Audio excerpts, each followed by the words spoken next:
जय हिंद। तो पिछले क्लास में हम लोग क्या पढ़ रहे थे? पिछले क्लास में हम लोग कुछ पढ़े थे, एसएन पढ़ रहे थे। क्या पढ़ रहे थे?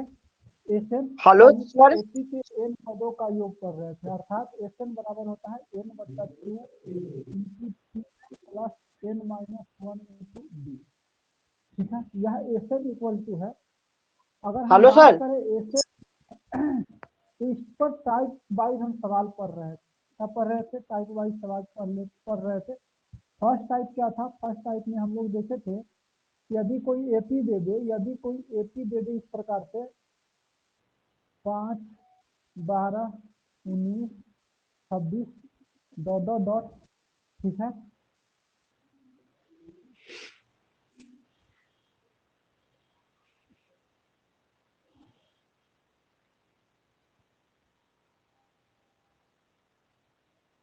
एक सौ 17, ठीक है। हमसे पूछेगा इसका योग क्या होगा, इसका योग क्या होगा, हमसे पूछेगा कि इसका योग क्या होगा, ठीक है। या इसी सवाल को ऐसे भी पूछ सकता है, यदि यदि किसी एपी के यदि किसी एपी के एपी का यदि किसी एपी का प्रथम पद प्रथम पद 5, सर्वंतर सर्वंतर सर्वंतर 7 तथा अंतिम पद अंतिम पद अंतिम पद अंतिम पद 117 हो, तो सभी पदों का योग क्या होगा? सभी पदों का योग क्या होगा? तो सभी पदों का योग क्या? देखिए, दोनों सवाल सेम है। दोनों सवाल क्या है? सेम है। पहला टाइप का ही दोनों सवाल है, लेकिन पूछने का तरीका अलग है। दोनों सेम टाइप के सवाल है, लेकिन दोनों सेम है, सवाल ही दोनों सेम है, और पूछने का तरीका क्या है? अलग है। तो कंफ्यूज नहीं करना है कि इस सवाल को हम बनाएंगे कैसे। अगर इस सवाल को हमको बनाने की बात आई, तो हम लोग सब्जेक्टिव में और ऑब्जेक्टिव में दोनों तरीका हम लोग बता चुके हैं कि अगर हमको ऑब्जेक्टिव में पूछता है यही सवाल, ऑब्जेक्टिव में पूछता है, तो इस सवाल को हमको बनाने के लिए क्या तरीका है? तो दोस्तों, हम यह कहे थे कि एसएन बराबर n/2 इंटू ए प्लस एल इंटू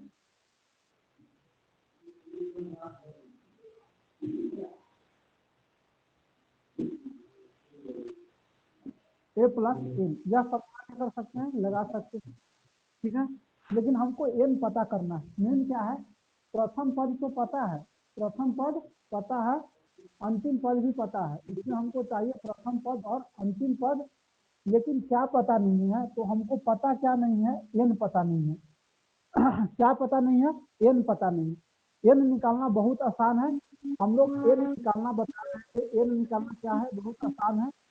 क्या? 117 में से प्रथम पद को घटा देंगे, और डी है तो डी कितना है? डी है 7, तो उससे भाग कर देंगे और उसमें 1 जोड़ देंगे। इसमें से इसको घटाएंगे तो 112/7 प्लस 1, 16 7 112 होता है, यानी कि 17वां पद हो गया। यानी कि टोटल एन इसमें कितने हो जाएंगे? एन तो 17 हो जाएगा।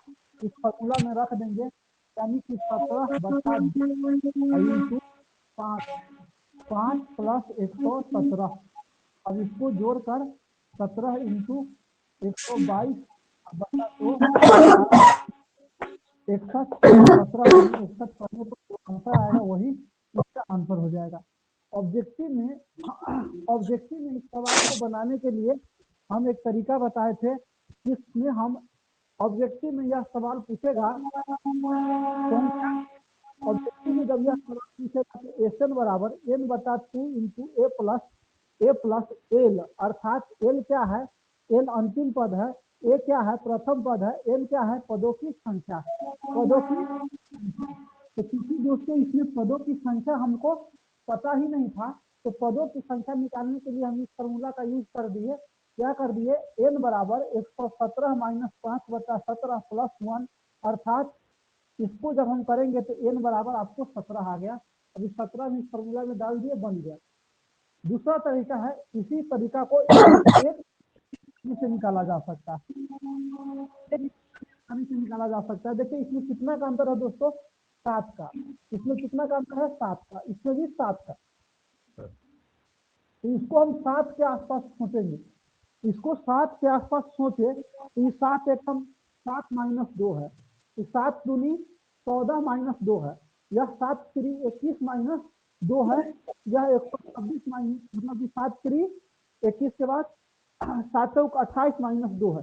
क्या देख रहे हैं कि एपी किस रूप में लिखा हुआ है, तो 7 माइनस 2 के रूप में, 7 माइनस यानी कि 7 के टेबल में से 2 घटा के लिखा गया। पहिलका पद है, पहिलका पद है तो 7 गुने 1 माइनस 2 है, दूसरका पद है तो 7 गुने 2 माइनस 2 है, तीसरका 7 माइनस 2 गुने 3 है, चौथा जो है 7 गुने 4 माइनस 2 है। इस प्रकार से देख रहे हैं। तो यह भी संख्या किसी न किसी संख्या से क्या होगा, हम ऐसे भी सोच सकते हैं कि इसमें 2 जोड़ देंगे तो पहिलका पद, इसमें 2 जोड़ देंगे तो 7 के टेबल का दूसरका टर्म, इसमें 2 जोड़ देंगे तो 7 के टेबल का दूसरका टर्म, इसमें 2 जोड़ देंगे तो 7 के टेबल का चौथा टर्म। 2 जोड़ दें तो कितना आ जाएगा, 119, और भाग कर 7 से जो आएगा वही आंसर हो जाएगा। तो भाग करने पर कितना आ जाएगा दोस्तों, देख लो, भाग करने पर कितना आ गया, बता। 17 17 से 19 होता है ना। देखिए n बराबर 17 यहाँ भी आया और n बराबर 17 यहाँ पर भी आया। तो बहुत आसान सवाल है, बहुत आसान सवाल है। अगर यहाँ पे दिया हो तो प्रथम पद 5 है, दूसरा सार्वंतर 7 का है, सार्वंतर कितना का है, 7 का। तो हम लोग यह सोच सकते हैं कि यह 7 से कितना कम या ज्यादा होगा। अभी हम इस पर दूसरा संख्या रखकर आपको बताते हैं। यह आप लोगों को समझ में आ गया होगा कि दोनों सवाल सेम था, दोनों सवाल क्या था, सेम था। 7 12 19 126 117 का योग निकालना था। तो हम क्या किए हैं, एन बराबर 1 इंटू ए प्लस एल का फॉर्मूला लगा दिए हैं, और एन कैसे ज्ञात करेंगे इसी का हम लोग तरीका सीख रहे हैं। देखिए ऑब्जेक्टिव यह सवाल आए, सब्जेक्टिव में तो तुम लोग अब बना लेना चाहिए क्योंकि इस पर हम लोग काफी सवाल कर चुके। देखिए इसी सवाल को हम लोग दूसरा सवाल अब इससे कर ले रहे हैं, दूसरा सवाल कर रहे हैं, मतलब थोड़ा सा अंतर। देखिए हम 8 कर दिए, ठीक है, इसके बाद 15 कर दिए, इसके बाद 22 हो जाएगा, और इसके बाद डॉट डॉट डॉट 120 हो जाएगा। कितना हो जाएगा दोस्तों, 120। अब आपसे पूछेगा इस एपी का योग क्या होगा। यदि किसी एपी का प्रथम पद 8, सार्वंतर 7 और सार्वंतर 7 है और अंतिम पद कितना है, 120 है, तो इसका योग निकालना। तो कहिएगा कि सर ये भी आसान है, हम कहेंगे हाँ ये भी आसान है। एन निकालना मेन है, ये तो पता है आपको, ए कितना दिया हुआ 8, एल कितना दिया हुआ 120, लेकिन हमको निकालना क्या है, मेन आपका फंस गया एन। एन निकालने के लिए अभी हम क्या सोचे दोस्तों, देखिए यह कितना का है, 7 का अंतर है, कितना का अंतर है, 7 का, अगला भी 7 का, और 7 के टेबल में कुछ जोड़ के या घटा के लिखा हुआ। 7 के टेबल में यहाँ पर कुछ जोड़ कर नहीं तो घटा कर लिखा गया, तो एक जोड़ कर लिखा गया। तो 7 के टेबल +1 लिखा हुआ है, 7 के टेबल +2, 7 के टेबल +3, तो यह भी 7 के टेबल प्लस, सॉरी 2, यहाँ पर 2, एक एक है ना, सब में एक ही होगा, सब में एक होगा। कैसे, तो 7 एकम 7 प्लस 1 8, 7 दूनी 14 प्लस 1, 7 3 21 +1 22। तो देख रहे हैं कि 7 के टेबल +1 है, अर्थात यह भी 7 के टेबल +1 होगा, अर्थात इससे पहले वाला संख्या 7 से कट जाएगा, इससे पहले वाला संख्या 7 से कट जाएगा, इससे पहले वाला कट जाएगा, इससे पहले वाला कट जाएगा, तो यहाँ भी इससे पहले वाला कट जाएगा, तो इससे 119।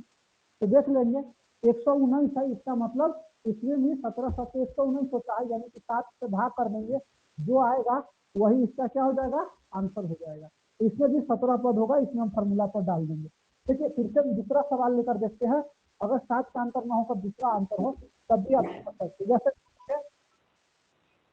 5 लिख दिए, ठीक है दोस्तों, 8 लिख दिए, 11 लिख दिए, 5 में हाँ 11 14 डॉट डॉट डॉट, ठीक है। देखिए यह क्या लिखा हुआ है, इसमें कितना का अंतर है, 3 का, इसमें कितना का अंतर है, 3 का, इसमें कितना का अंतर है, 3 का। तो दोस्तों हम देख कर पता कर सकते हैं कि वह कौन सा पद होगा। आप इससे पहला चैप्टर पढ़े, उसमें भी पूछ देगा, उसके ऑब्जेक्टिव में भी पूछ देगा, इतना तो विराट करो, इससे पहले वाला में हम लोग अभी देखते हैं कि यहाँ पर हमसे पूछ दे कि 100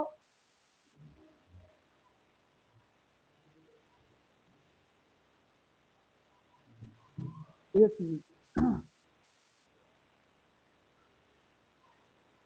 144 न लिख कर यहाँ पर लिख देगा 146, क्या लिख देगा 146 और पूछेगा कि इस एपी में कितने पद है। केवल इतना बताइए, पहले योग निकालने से पहले केवल इतना बता दीजिए कि इस एपी में कितने पद है, इस एपी में कितने पद है। अभी इस एपी में कितने पद है यह खाली बता दीजिए कि इस एपी में कितने पद है। फिर से एक बार लिख दे रहे हैं साफ से, इस एपी में कितने पद है। लिखा क्या है 5, 8, 11, 14 146। अब इसमें पूछ रहा है, इसमें आपसे पूछ रहा है कि इसमें कितने पद है। कुछ भी नहीं करना है, 3, अगर इसका डी 3 है, इसका डी कितना है दोस्तों 3 है, तो 3 इसमें से घटा दीजिएगा तो कितना आएगा 2। इसका मतलब यह हुआ, इसका मतलब यह हुआ कि अगर हम अंतिम संख्या में से भी 2 घटा दे तो वह पूरे के पूरे कट जाएगा। इसमें भी से 2 घटा देंगे तो वह पूरे के पूरे कट जाएगा, इसमें भी 2 घटा दे तो पूरे के पूरे कट जाएगा। इसमें से आप 2 घटा दीजिएगा तो कितना आ जाएगा दोस्तों 3। देखिए पूरे कट रहा है ना, इसमें से घटाइएगा तो 6, यह भी कट रहा है, इसमें से 2 घटा देंगे अर्थात यह भी कट जाएगा। कोई भी संख्या आप घटा कर देखिए वह पूरा पूरा कट जाएगा। 144 आ गया तो यहाँ भी पूरे पूरे कटेगा। 3 से एक बार में कटेगा तो पहल का पद 3 से कितना बार में कटा, 3 से 2 बार में कटा तो दूसर का पद, 3 से 3 बार में कटा तो तीसर का पद। तो 3 से यहाँ कितना बार में कटेगा दोस्तों बता दो। यहाँ 3 से कितना बार में कटेगा तो 3 से भाग कर देंगे, 4 तिया 12, हाथ में 2, 8 तिरी 24, अर्थात इसमें कुल 48 पद होंगे। अर्थात इसमें कुल कितने पद होंगे 48 पद होंगे। देखिए एग्जाम में कितना आसानी से हम इस सवाल को बना सकते हैं। अब देखिए सिंपल सवाल, ऑब्जेक्टिव में ये सवाल आना ही आना है। एग्जाम में आपसे पूछ देगा कि 5, 8, 11, 14 146 में कितने पद है, में कितने पद है। तो सिंपल है, ऑब्जेक्टिव में यह सवाल ही पूछता है तो आप तो एक तो फॉर्मूला बता ही चुके हैं, n बराबर क्या होता है 146 - 5/d i × 1। यह करके भी बना सकते हैं, लेकिन इससे भी आसान करना है तो सिंपल सा क्या है कि इसमें से 3 घटा लेंगे, क्योंकि d कितना है, d कितना है 3, इसमें से 3 घटा देंगे तो 2, और 2 आएगा इसमें से भी घटा देंगे 2, इसमें से 2 घटा देंगे तो 144 आ गया। अब इसमें भाग कर देंगे, इसमें क्या कर देंगे भाग कर देंगे, किससे तो d से, वही उसका क्या हो जाएगा आंसर हो जाएगा। अगर मान लेते हैं कि यहाँ पर इस प्रकार से दिया हो 64, ठीक है, 71, 78, 85 ... ठीक है, और लास्ट में कोई पद दिया हो, हमसे पूछेगा कि वह कैमा पद है, वह कौन सा पद है। तो सिंपल सा बात क्या है, इसका अंतर कितना का है दोस्तों, इसका अंतर 7 का है। इसका अंतर कितना का है 7 का, 7 का अंतर दिखाई दे रहा है ना। तो यहाँ पर कोई भी तर्क इस प्रकार से लिखा होगा, ठीक है।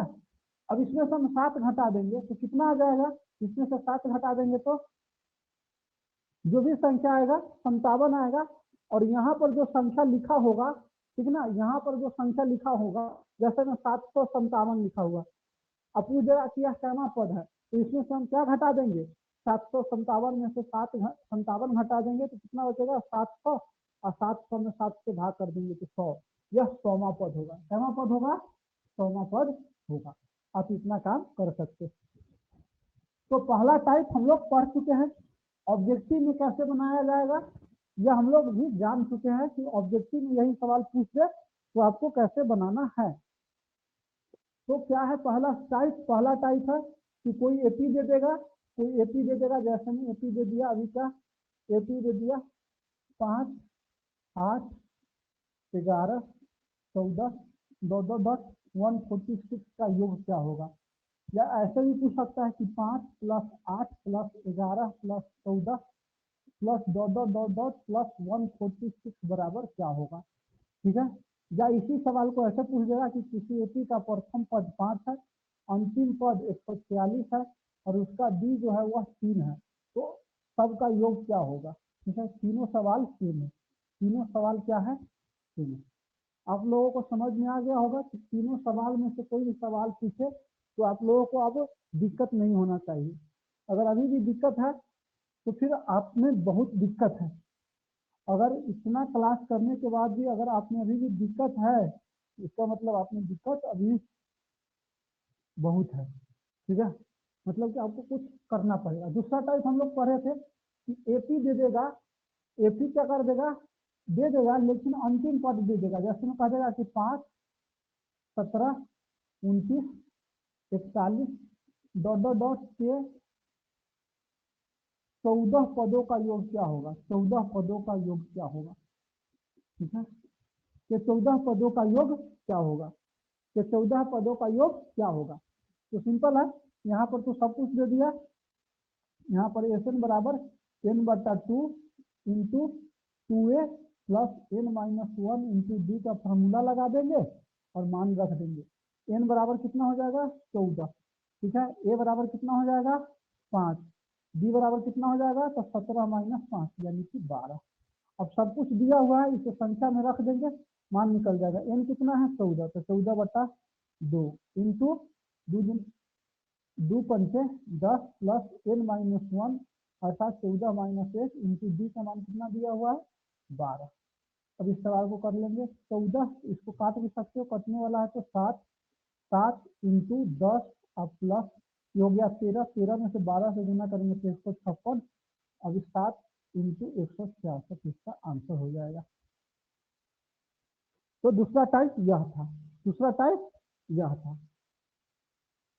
उसके बाद हम लोग पढ़े थे सम संख्या और विषम संख्या का योग पढ़े थे। किसी एपी के तीसरा टाइप में पढ़े थे, तीसरा टाइप, टाइप नंबर फर्स्ट और सेकेंड आप लोग स्क्रीनशॉट ले लीजिए। किस प्रकार से, इस पर आप लोग खुद सवाल बनाने का कोशिश कीजिए। मैथ बनाने का मतलब है कि आपको सवाल बनाने आना चाहिए, सवाल का हल तो आना ही चाहिए, लेकिन सवाल भी खुद से जिस दिन क्रिएट कर लिए, जिस दिन आपको सवाल बनाने आ गया, यानी कि प्रश्न लिखने आ गया, प्रश्न कैसे अपने से बना सकते हैं। मैथ पढ़ने का यही मतलब है कि आप खुद से प्रश्न का निर्माण कर सके, या किसी भी चैप्टर को पढ़ते हैं तो उससे किस किस प्रकार के टाइप बन सकते हैं, उससे क्या क्या पूछ सकता है, अपने अंदर में यह विकसित करना सबसे ज्यादा जरूरी है कि जो चीज हम पढ़ रहे हैं उसके जीवन में कहाँ पे अप्लाई कर सकते हैं। जो पढ़ रहे हैं कोई हमसे सामने वाला उससे क्या क्या पूछ सकता है, यह आपको बनाने आना चाहिए। अगर यह बनाने आ गया इसका मतलब आप एक अच्छे राह पर है। अगर यह बनाने नहीं आ रहा है इसका मतलब अभी कुछ बाकी है। तो हम किस प्रकार से सवालों को बना रहे हैं, देखिए मेरे पास कोई बुक नहीं है, कुछ भी नहीं है, फिर भी हम सवाल बना पा रहे हैं। तो यह कब होगा, जब आप प्रैक्टिस कीजिएगा, अपनी समझ को विकसित कीजिएगा, किसी भी चैप्टर को, कॉन्सेप्ट को विकसित कीजिएगा, तभी संभव हो पाता। ठीक है, तो यह काफी महत्वपूर्ण है कि अपने आप को अगर किसी मुकाम पर ले जाना है, कोई दोस्त कमजोर नहीं होता। अगर सोच रहे हैं कि हम कमजोर हैं, इसलिए केवल इसलिए कमजोर हैं क्योंकि अभी तक आपने मेहनत नहीं किया। ठीक है, हमसे कोई कमजोर नहीं रहा होगा। अगर आप पढ़ते हैं सत्यम सर के, मतलब कि सत्यम सर से या कहीं भी, तो हम मेरे सर से पूछ लीजिए, हम बहुत कमजोर विद्यार्थी हुआ करते थे किसी जमाने में। हमको कुछ आता नहीं था, हिंदी, यहाँ तक हिंदी शुद्ध से नहीं पढ़ने आता था। मैथ की तो बात छोड़ो, जिसको हिंदी शुद्ध से पढ़ने नहीं आया तो सवाल को क्या समझे। लेकिन फिर होता है मेहनत करना, ईमानदारी से मेहनत कीजिए, किसी के साथ बेईमानी मत कीजिए, ईमानदार बने रहिए, आपके साथ ही अच्छा होगा। ठीक है दोस्तों, तो मेन है कि आप सबसे पहले तो अपने प्रति ईमानदार हुई, अपनी माता पिता के प्रति ईमानदार हुई। अगर माता पिता आपके सीतामढ़ी में रखे हुए हैं या किसी अन्य टाउन में रखे हुए हैं, आपको अपने घर से दूर, ये मेरा बेटा पढ़ रहा होगा इस उम्मीद से रखा होगा, और आप यहाँ पर रहकर पढ़ नहीं रहे हैं, अगर आपको 8 बजे नींद आ जा रहा है तो यह इससे शर्म की बात नहीं है। अगर कोई विद्यार्थी इससे 2 दिन आया उसके बाद नहीं आ रहा है, इसका मतलब है कि वो 9 बजे के बाद इंटरेस्टेड नहीं पढ़ने में। अगर इस स्थिति में भी अगर आप पढ़ने में इंटरेस्टेड नहीं है तो इसका मतलब है कि आपके साथ बहुत समस्या है। आपके माता पिता को बारे में थोड़ा सोचिए। अभी गेहूं के पटवन का समय चल रहा है, या गेहूं बुआएगा, उसके बाद पटाने का समय होगा। रात में आदमी परेशान रहता है गेहूं पटाने के लिए। कितनी ठंड है, देखो ठंड अभी और बढ़ेगी। जनवरी में जब दिसंबर का लास्ट होगा और जनवरी जब चढ़ेगी, तो उस समय गेहूं का पटवन होता है। उस समय रात में आदमी रात भर घूमता रहता है कि मेरा गेहूं पड़ जाए, मेरा गेहूं पड़ जाए।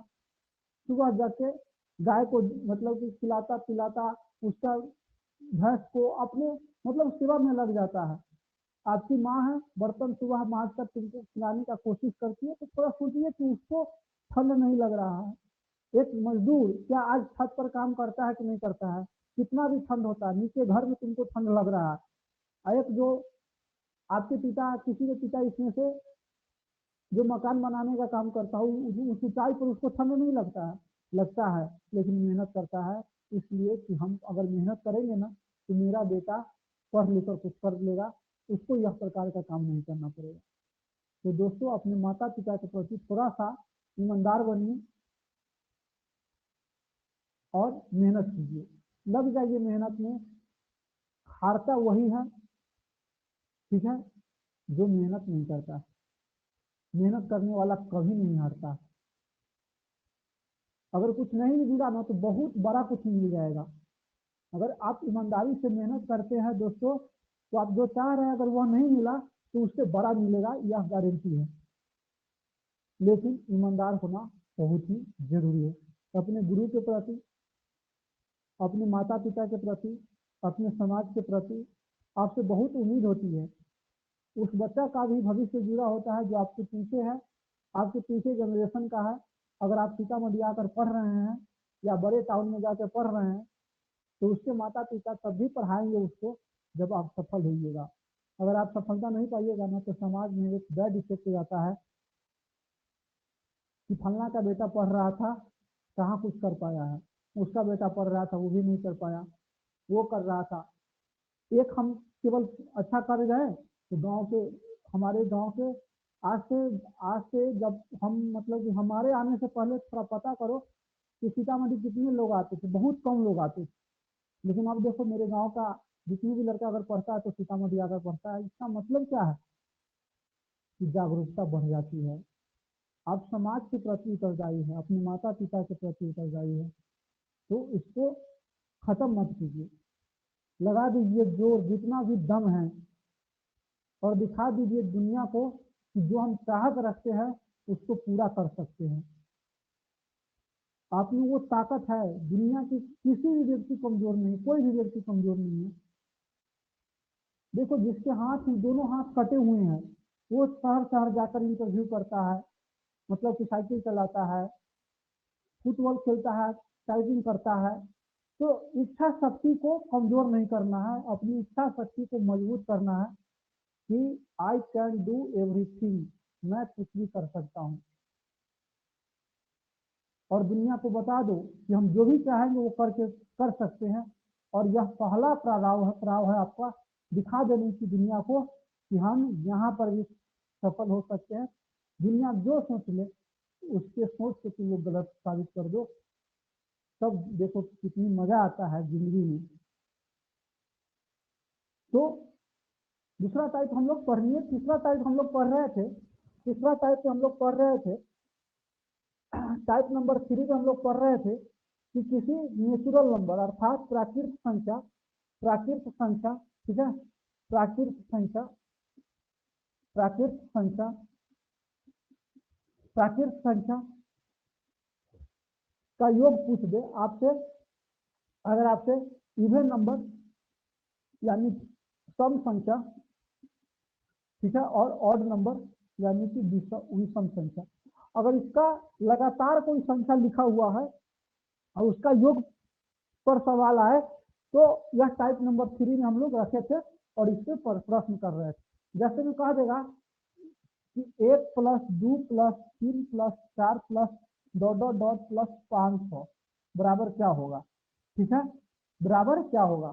तो हम लोगों ने इसको साबित किया था कि अगर एक से लेकर अगर हमको 500 तक को जोड़ना है, तो इसके लिए फॉर्मूला क्या बताया था कि 500 लिख देना है, उसको 1 बढ़ाकर, ठीक है, 250 और 500 में 250 और 501 में गुना कर देंगे, जो आएगा वही आंसर हो जाएगा।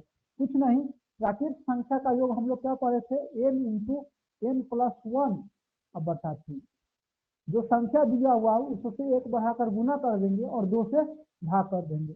इवन का क्या पढ़े थे, n इंटू n प्लस 1, ठीक है। और ऑड का क्या पढ़े थे, n स्क्वायर, क्या पढ़े थे, n स्क्वायर पढ़े थे।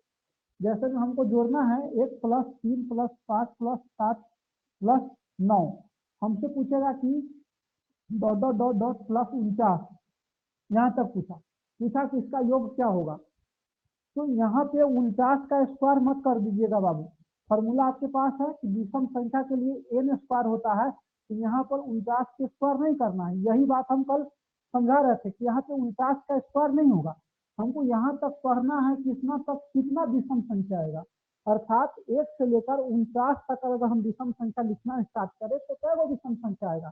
इसके बाद क्या होता है दोस्तों, अगर हम देखें तो 50 होता, तो 50 तो सम संख्या है। तो हम लोग जानते हैं कि 50 तक में 25 को सम संख्या और 25 को विषम संख्या होता है। या किसी भी संख्या तक अगर हम बात करें तो उसका आधा सम होता है, उसका आधा विषम होता है। तो यहाँ पर हम 50 सोचकर, इसका मतलब है इसमें 25 है, अर्थात 25 के स्क्वायर इसका आंसर हो जाएगा। कितना हो जाएगा, 25 के स्क्वायर इसका आंसर हो जाएगा। लेकिन हमसे कहा जाएगा कि प्रथम प्रथम प्रथम 49 प्रथम लगातार 49 विषम संख्याओं का योग क्या होगा, विषम संख्याओं, तो यहाँ पर 49 का स्क्वायर हो जाएगा दोस्तों। प्रथम लगातार 49 विषम संख्याओं का योग पूछ रहा है, अर्थात 49 यहाँ पर 49 को विषम संख्या लेना है। अगर हम इसमें देखें तो क्या, इसमें क्या विषम संख्या है, 2 गो विषम संख्या, न कि 3 गो बोल देंगे, 3 गो थोड़े है। अगर इसमें हमसे पूछेगा क्या गो विषम संख्या है, तो 5 गो थोड़े बोलेंगे, 3 गो बोलेंगे। तो हमसे कहा कि प्रथम 3 गो विषम संख्या, तो 1 2 3, यही 3 गो प्रथम विषम संख्या है, तो इसका योग क्या होगा, तो 3 का स्क्वायर। लेकिन हमको कहेगा कि 1 प्लस 3 प्लस 5 का स्क्वायर, इसका योग क्या होगा, तो ऐसा मत कर देंगे 5 का स्क्वायर, 5 तक है तो नहीं, 5 तक में क्या गो विषम संख्या, तो 5 तक में 3 गो विषम संख्या, तो इसका मतलब 3 का स्क्वायर। देख लीजिए 5 3 8 1 9, इसका आंसर 9 आया या नहीं आया, 9 है। तो इस प्रकार से सम संख्या में भी पूछ सकता है। तो ये सवाल हम लोग कर रहे थे, तो इसको आप लोगों को समझना है। अगर नहीं देखे तो फिर से तीसरा वीडियो को पूरा देख लीजिए, आगे हम लोग देखते हैं। तो टाइप नंबर हम लोग 3 तक देख लिए थे, सम संख्या विषम संख्या के योग देखे थे और प्राकृत संख्या का। अगर पूर्ण संख्या का दे दे, अगर पूर्ण संख्या का दे दे, ऐसे कह दे कि प्रथम प्रथम प्रथम 40 या 50, कुछ भी दे दे, 40 प्रथम 40 सॉरी प्रथम 40 पूर्ण संख्या का योग क्या होगा, प्रथम 40, ठीक है, प्रथम 40 पूर्ण संख्या का योग क्या होगा, प्रथम 40। तो पूर्ण संख्या कहाँ से स्टार्ट होता है, जो 0 से, 0 1 2 3 4 डॉट डॉट डॉट, हम 39 तक की बात कर रहे हैं, क्यों, क्योंकि 39 तक तो ये 39 को हो गया, ये वो 40 को हो गया, अर्थात किसी संख्या में 0 जोड़ने से कोई फर्क नहीं पड़ता है। अब इसको हमको जोड़ना है, इसका मतलब है इसका आंसर क्या हो जाएगा, 39 गुने 40 बटा 2, 39 गुने 40 बटा 2, क्योंकि यहाँ कोई संख्या नहीं है। हमको 50 तक कहेगा, इसका मतलब है कि 49 हो जाएगा। इसमें क्या वो यानी कि यहाँ से तो नेचुरल नंबर हो गया, प्राकृत संख्या हो गया, इसको छोड़ देंगे। तो 40 गो प्राकृत संख्या में क्या गो, सॉरी 40 गो पूर्ण संख्या में 39 गो तो प्राकृत संख्या है, तो इसी का योग हम बता देंगे, यही मेरा क्या हो जाएगा, आंसर हो जाएगा। तो यह आपका सवाल हुआ। तो इस प्रकार से आगे हम लोग फिर से बचते, गलती नहीं करना है, गलती जरा भी नहीं करना।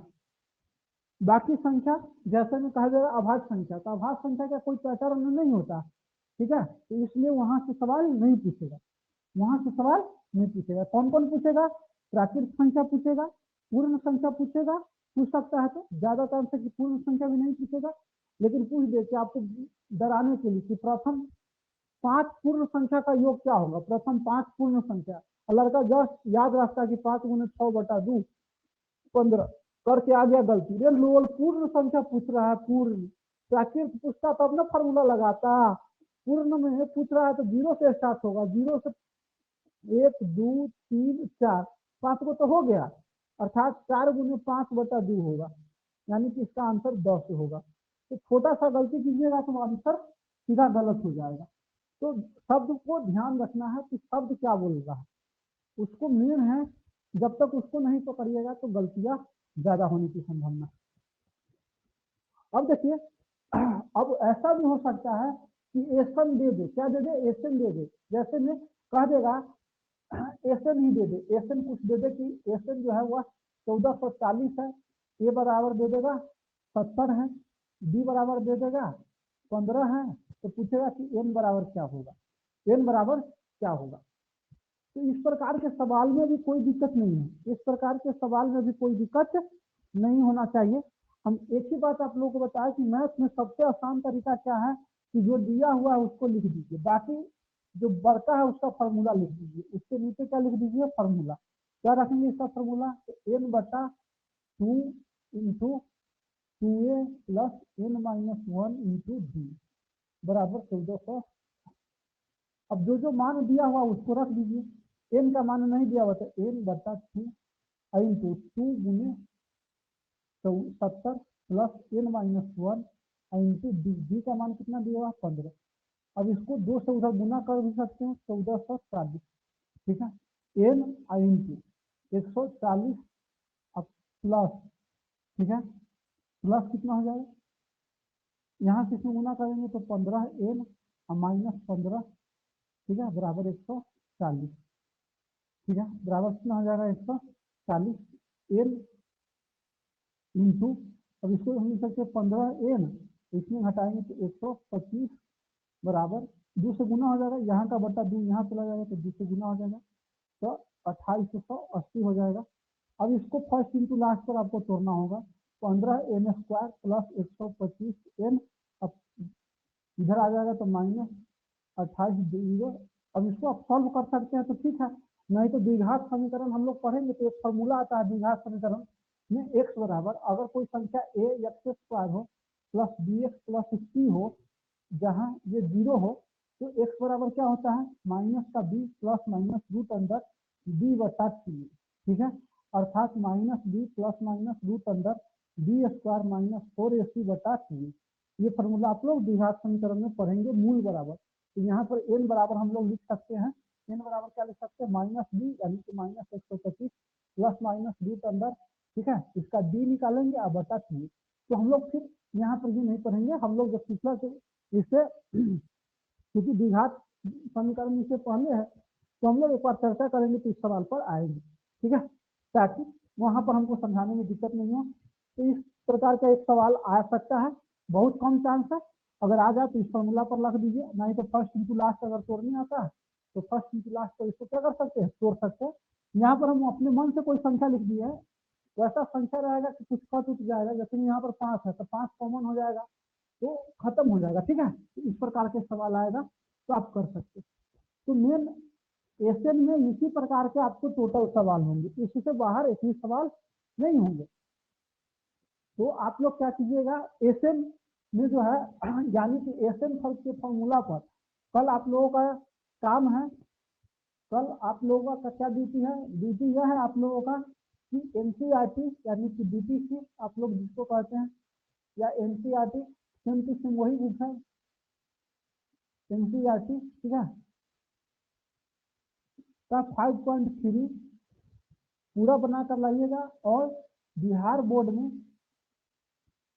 पिछले साल जो भी क्वेश्चन इस टॉपिक से आया है, ठीक है, मतलब कि योग से संबंधित जो भी है, या आप एपी से समझ लीजिए, एपी से अगर कोई सवाल है, एपी से कोई भी सवाल हो तो आप लोगों को कल करके लाना, लेकिन समय बहुत कम है, अगर हम एक ही टॉपिक में ज्यादा समझ ले तो बहुत सारा टॉपिक छूट जाएगा।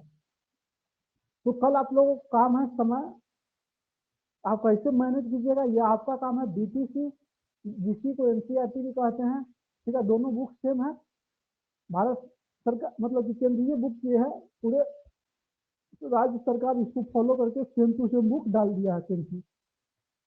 तो आप क्या कर सकते हैं, आप यह कर सकते हैं कि इसका 5.3 बना लीजिएगा, और बिहार बोर्ड में 2015 से 2021 तक, ज़्यादा पीछे मत जाइए, 2015 से लेकर 2021 तक जो भी सवाल पूछा है उस सवाल को आप लोग एक बार देख लीजिएगा और बना कर आइएगा, ठीक है। हाँ, एक आखिरी सूचना, कल से क्लास जो है दिन में 2 पहर चलेगी, 2:11 बजे से चलेगी, ठीक है, क्योंकि कल से मेरा ड्यूटी जो है, कल से मेरा ड्यूटी शाम वाले शिफ्ट में हो जाएगी, ठीक है। तो शाम वाले शिफ्ट में लेट भी हो सकती है, इसलिए कल से 11 बजे, ठीक है, दिन के 11 बजे से क्लास होगी, दिन में 11 से 12। आप लोग इकोनॉमिक्स एक बार पढ़ के आइएगा, कल हम इकोनॉमिक्स का पूरा क्वेश्चन करा देंगे, जो क्वेश्चन आएगा उसको समझा देंगे कि कैसे लिखना है। मेन क्वेश्चन है उसमें कि बिहार के आर्थिक विक्षेपण का क्या कारण है और उसके उपाय, मतलब उसके सुधार में क्या उपाय किए जा सकते हैं, सबसे महत्वपूर्ण क्वेश्चन है, और उससे संबंधित जो भी क्वेश्चन है कल उसको करा देंगे। तो कल आप लोग 11 बजे उपलब्ध होइएगा, ठीक है, दिन के 11 बजे। तब तक के लिए फिर मिलते हैं, मतलब कि आप लोग इस चैप्टर को बनाइए और मजे कीजिए, ठीक है। तब तक के लिए शुभ रात्रि, फिर मिलते हैं कल सुबह 11 बजे। जय हिंद।